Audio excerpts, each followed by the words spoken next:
Welcome to another episode of Birminology on Lettermen Row. Today is a pretty special episode of Birminology. We are in Catawissa. Is that how it's pronounced? Catawissa. Catawissa, Pennsylvania, Southern Columbia High School, the home of Julian Fleming, Ohio State's latest commitment in the class of 2020, the country's top-ranked wide receiver, and a pretty big addition to the Buckeyes recruiting class, a huge win for Ryan Day and Brian Hartline. And Julian, I want to start there. Brian Hartline's influence in your recruitment, is it possible to overstate how important he's been to you in this last year? No, he's been super important, super crucial. Him and Coach Day, it just made me feel home. And it was one of those things where, Coach Hartline just seemed like such a genuine person and like he cares so much about his players. Like it's just been an easy decision from there. Now, I want to circle on that easy decision because here we are, we're an hour and a half from Penn State. You told us earlier that you, 2 years ago, were pretty sure you were going to Penn State. And then there was a moment of going to Clemson. And then there's an official visit to Alabama. I mean, we're talking about the biggest schools in the country. How did you come around to Ohio State? What was it ultimately that was like, this is what I need, as opposed to all of the other stuff that was out there for you? First, I say the at-home feeling. It just made my whole family feel welcome. It was actually it felt like home. Like it was just such like a wonderful thing just for my family to be there and be able to connect with so many coaches and players like Terry, Johnny, and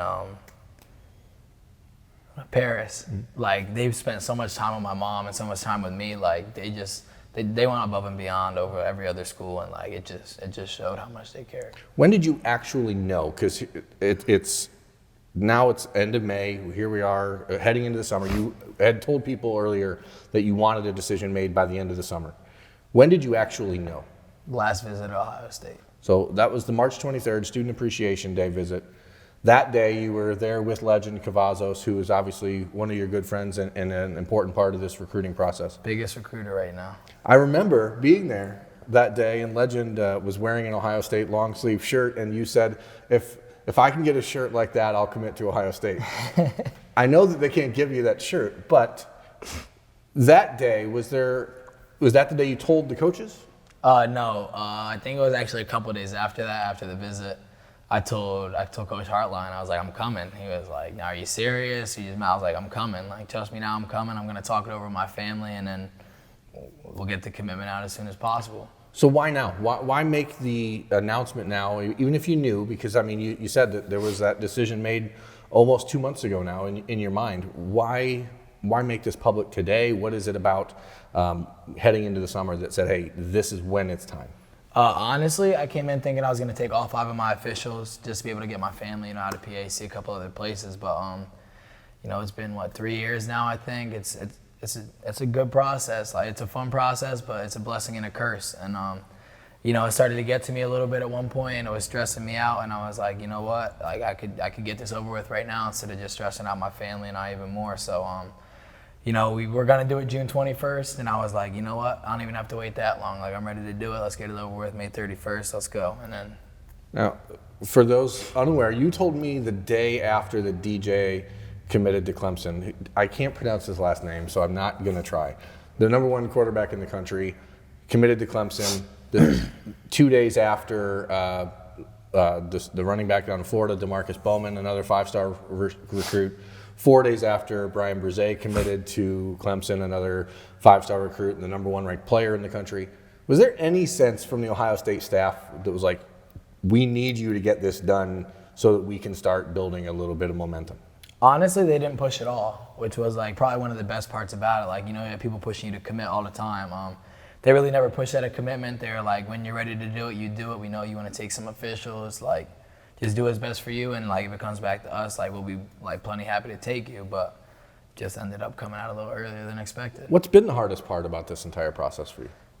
Well, I'd probably say social media aspect. Social media it's fun, but it's just so popular nowadays, and people could get behind their phone screens and send you stuff and comment stuff. So that's probably been one of the most annoying things. But I learned how to tune that out at a young age, probably 9th or 10th grade, because I just got a bunch of hate coming around here sometimes. And, I got a good supporting cast behind me with my family and everything. So it's just been easy to get over that. In the recruiting process, what is the worst thing that a fan of another school or even Ohio State or anybody has said to you on social media that is family safe? I don't really have too many that are family safe. I got a lot of nasty ones about working on cotton fields and plantations and stuff, but get used to it after a while. Unbelievable. What's worse, fake love or like unearned hate? Fake love. I'd rather people hate me than like fake like me. Like, I don't need you to be my friend. I have a lot of friends. I got a close-knit group. I got a good family. So, like, if you want to hate me, hate me. If you want to fake love me, just hate me instead. Like, there's no point in coming around if you're not going to be genuine about it. The idea of telling other schools no, especially schools like Penn State, again, who you've been on that campus your whole life. You've been on that campus dozens of times in the last year plus. What is the toughest part of that? And how do you go about telling a coach like James Franklin, who, again, for those uninitiated in recruiting, he's a high-pressure guy. Like, he's a go, go, go. Almost the exact opposite of Ryan Day in that respect. But how challenging is that to have that conversation with him? I mean, it's hard because, he was a PA guy. I'm a PA guy. And, we developed a relationship a long time ago. And I feel like he always thought, like, that was going to be the spot. And, for a long time, I thought it was going to be the spot, too. And then, once you get around a little bit and you see some other places and the opportunities they provide, it's just like, I'm sorry, coach, but like, I found somewhere where I feel like I'm a perfect fit. I feel like I could be an immediate impact, and that's just what happened. When you're talking about on the field, what is the role Ohio State sees you in? How do you see yourself developing there? And where do you go now as a recruiter instead of as a recruited player? Like, where do you go? Who gets your focus, and how does your commitment change the Ohio State 2020 class?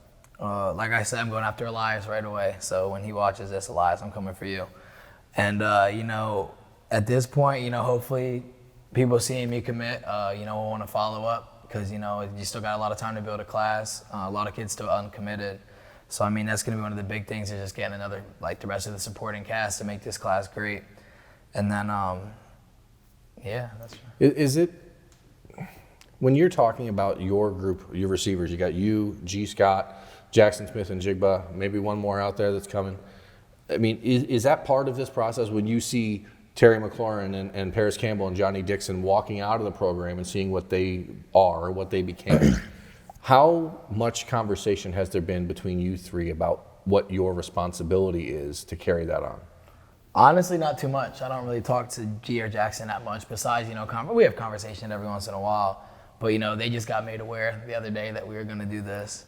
And I know they were super happy about it and just, keeping the legacy going of the Brotherhood Zone 6.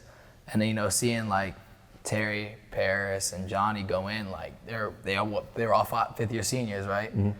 Like they went in as like such small kids just playing football, and like they developed into men. Like they're big, they love the game of football, and like they're men. Like they're not kids anymore. They're all grown up. They know how to deal with their responsibilities. So I mean, that's like one of the biggest things that like affected me. No more officials except for the Ohio State for the Penn State game in November. Other than that, what's next for you now that this part of high school is behind you? Football season. Win a third state championship. Get a state championship, hopefully. I could use one more ring. Well, hopefully we'll be here to help you work towards that and not work towards it. I mean, we're not lifting weights with him. We're not helping push iron, but hopefully we'll see that happen for you. And we appreciate you taking the time today with Lettermen Row and being on Birminology and letting us share this day with you. And congratulations to you. Thank you. And take it away. Anything else you want to say to Buckeye Nation before we hit that button on this? Now's your moment. I don't know. Just go Bucks. Thanks, Julian. Sir, thank you.